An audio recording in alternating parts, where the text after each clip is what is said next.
আমি এখানে এসপি সাহেব আছেন, আমি বলে গেলাম ভিডিওতে যতগুলোকে ছবিতে দেখা গেছে কেউ যেন বাড়িতে না থাকে। একজন জনপ্রতিনিধি হিসাবে এই ধরনের মন্তব্য কখনোই বাঞ্ছনীয় না। এই হিন্দু মুসলিম টপিক বাদ দিয়ে আর কোনো টপিক নেই ওদের বক্তব্যের মধ্যে, ওদের কর্মকাণ্ডের মধ্যে, ওদের প্রত্যেকটা জিনিসের মধ্যেই রয়েছে যেখানে ধর্মীয় বিভাজন এবং ধর্মীয় একটা বিভাজনের রাজনীতি। প্রত্যেকটা তিনি একটা স্বৈরাচারী শাসক হিসেবে কাজ করছেন আমরা দেখতে পাচ্ছি। যেমনভাবে নিটের দুর্নীতির বিরুদ্ধে কিছু ইউটিউব টিচার যারা প্রতিবাদ করেছিলেন তাদের বাড়িতে তাদের পেছনে পুলিশ লাগিয়ে দেওয়া হয়েছে। তাদের পরিচালিত মিডিয়া তারা টিচারকে বলছে দৌকৌড়ির টিচার। তাহলে এভাবে তারা এক একজন যারা এদেশে এ রাজ্যে প্রতিবাদ করছে তাদেরকে তারা হামলা করছে একদিকে। নির্দিষ্ট একটা সম্প্রদায়কে টার্গেট করে সবসময় তাদেরকে অপদস্থ করে হিন্দু বেল্টকে শক্ত করে ভোটে জেতার যে রাজনীতি তারা করে এসেছে এবং সেটাকে শক্তিশালী করতে চাইছে। প্রতিবাদ করে যে রাজনীতির কথা বলছেন আমরা দেখতে পাচ্ছি তাদেরকে কখনোই অ্যান্টি ন্যাশনাল বলে দেওয়া হচ্ছে, কখনো দেশদ্রোহী বলা হচ্ছে। তাদের রাজনীতিটাই হচ্ছে গুন্ডাগার্দির রাজনীতি, তাদের রাজনীতিটাই হচ্ছে দাঙ্গার রাজনীতি এবং দাঙ্গা করেই 2002-তে মোদি এতে ক্ষমতায় আসেন ওখানে এবং সেটাই পরবর্তীতে চলে যাচ্ছে। যেখানে যেখানে দাঙ্গা হয়েছে দেখা যাচ্ছে যে বিজেপি এসছে, ভোট চুরি করে বিজেপি এসছে। তাই জন্য এরকম ভোট চোরদের কথা খুব একটা কানে দেওয়া আমার মনে হয় না সুবিধের কাজ। এখানে আসার পরে দাঙ্গাবাজ সরকার দাঙ্গা লাগাবে। এবং রাজ্যের মুখ্যমন্ত্রী শুভেন্দু অধিকারী তিনি মন্তব্য করেছেন যে ডায়মন্ড হারবারে গিয়ে যারা জাহাঙ্গীর খান অর্থাৎ পুষ্পার হয়ে কাজ করেছেন তাদের বাড়ি নাকি নিলামে চলে যাবে, এরকম ধরনের মন্তব্য একজন মুখ্যমন্ত্রী করতে। দেখুন, এই মুখ্যমন্ত্রী এবং এই যে দলের মুখ্যমন্ত্রী তিনি একসময় বিগত রাজ্য সরকারের একজন দাপুটে নেতা ছিলেন, মন্ত্রীও ছিলেন। তার অনেক কথা আজকের তার ক্ষমতায় আসার পরে সব বদলে গেছে এবং নির্বাচনের আগে যে প্রতিশ্রুতি দিয়েছিল তাও বদলে গেছে। ফলে আজকে তিনি একটা স্বৈরাচারী শাসক হিসেবে কাজ করছেন আমরা দেখতে পাচ্ছি। যেমনভাবে নিটের দুর্নীতির বিরুদ্ধে কিছু ইউটিউব টিচার যারা প্রতিবাদ করেছিলেন তাদের বাড়িতে তাদের পেছনে পুলিশ লাগিয়ে দেওয়া হয়েছে। তাদের পরিচালিত মিডিয়া তারা টিচারকে বলছে দৌকৌড়ির টিচার। তাহলে এভাবে তারা এক একজন যারা এদেশে এ রাজ্যে প্রতিবাদ করছে তাদেরকে তারা হামলা করছে একদিকে। অন্যদিকে এ রাজ্যে যারা একসময় ক্ষমতায় ছিল তৃণমূল, তাদের নেতা মন্ত্রীরা তাদের এসো যারা দুর্নীতি করেছে, খারাপ কাজের সঙ্গে যুক্ত ছিল, তাদের বিরুদ্ধে অভিযোগ আছে, তাদের বিরুদ্ধে অবশ্যই ব্যবস্থা নেওয়া হোক। কিন্তু যারা হয়তো সৎ মানুষ, ভালো মানুষ, যারা কোনো খারাপ কাজের সঙ্গে যুক্ত ছিল না, শুধুমাত্র রাজনৈতিক প্রতিহিংসা বশত তাদের বিরুদ্ধে পদক্ষেপ নেওয়া হলে এটা অত্যন্ত অভিসন্ধিমূলক, এটা অত্যন্ত জনস্বার্থ বিরোধী বলে আমরা মনে করি। শুভেন্দু অধিকারী সম্পর্কে নতুন করে বলার কিছু নেই। যখন তিনি পরিবহন মন্ত্রী ছিলেন আমরা ক্যাটাগরিক্যালি লক্ষ্য করেছি তিনি গাড়ি থেকে ঝাঁপিয়ে গিয়ে ঝগড়া করতেন।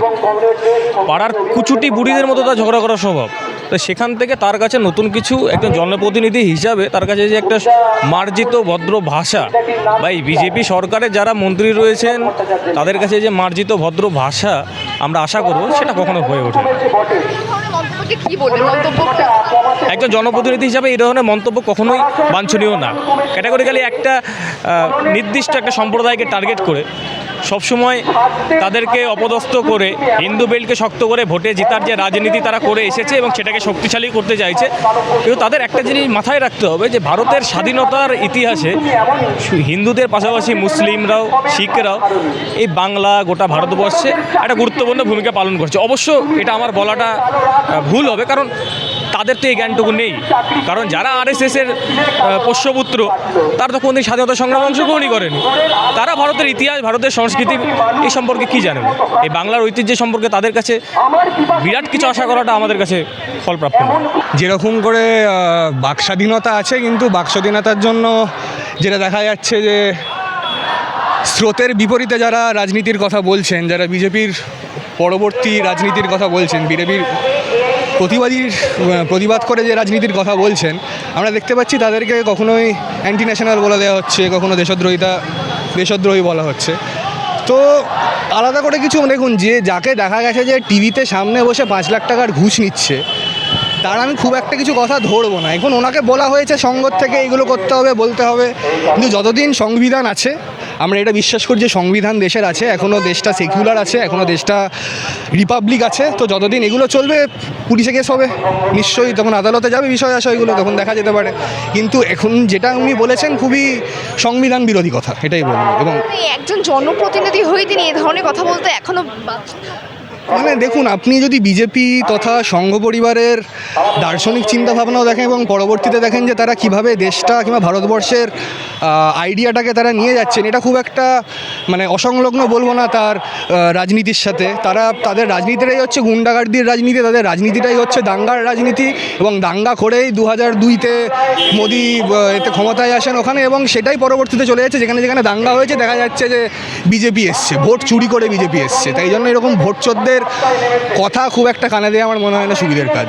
মুখ্যমন্ত্রী হয়েছেন শুভেন্দু অধিকারী, তিনি মুখ্যমন্ত্রী হওয়ার পর ডায়মন্ড হারবারে গিয়ে বলছেন যে যারা জাহাঙ্গীর খানের সমর্থন করতো সে সমস্ত কর্মীদের নাকি বাড়ি নিলামে চলে যাবে এবং তারা আর ঘরে ফিরতে পারবে না। একজন মুখ্যমন্ত্রীর কি এই ধরনের কথা শুনবে? আসলে এটা জাহাঙ্গীর খান তার যা অপরাধ সেটা হচ্ছে যে বিচার করে সেই অনুযায়ী আইন অনুযায়ী শাস্তি পাওয়া উচিত বলে আমরা মনে করি, কিন্তু তা না করে অগণতান্ত্রিকভাবে হ্যাঁ যে আন্দোলন করলে, যে কোনো রকম মিছিল করলে, কোনো রকম সরকারের বিরোধিতা করলে তারা যেভাবে একটা সন্ত্রাস নামিয়ে আনতে আছে, রাষ্ট্রীয় সন্ত্রাস নামিয়ে আনতে আছে, এবং এভাবে ইউএপিএর বা এই ধরনের বিভিন্ন রকমের মামলা দিয়ে বিভিন্ন রকম ভয় দেখিয়ে থ্রেট দেখিয়ে তারা হচ্ছে যে গণ আন্দোলনকেই তারা স্তব্ধ করতে আছে। তাদের এই ভয় দেখানোর যে রাজনীতি, যে থ্রেট কালচার যেটা তৃণমূল চালাতো, সেই একই জিনিস বিজেপি আরও বেশি বেশি করে চালাচ্ছে। এর বিরুদ্ধে আমরা রাস্তায় আছি। মুখ্যমন্ত্রী হয়ে এরকম একদমই মুখ্যমন্ত্রী তিনি যে মন্তব্য করছে এটা একদমই মানে তারা তো আইনের কথা বলেন, তাহলে এটা তো চূড়ান্ত বেআইনি একটা কথা। হ্যাঁ, যে লড়াই করলে আন্দোলন করলে হ্যাঁ তাহলে সেটা কে অপরাধী নয়, সেটা বিচার করে আইন আছে শাস্তি দেওয়ার জন্য, তার শাস্তি আমরা অবশ্যই চাই। কিন্তু আন্দোলন করলে মানে আসলে তিনি এটা বলতে গেছেন যে আন্দোলনকারীদের, যারা যে কোনো বিষয়ে আন্দোলন করবে, যারাই রাজ্য সরকার বিরোধিতা করবে, যারাই বিজেপি বিরোধিতা করবে, তাদের প্রতি একটা তার থ্রেট দিয়ে দিয়েছেন।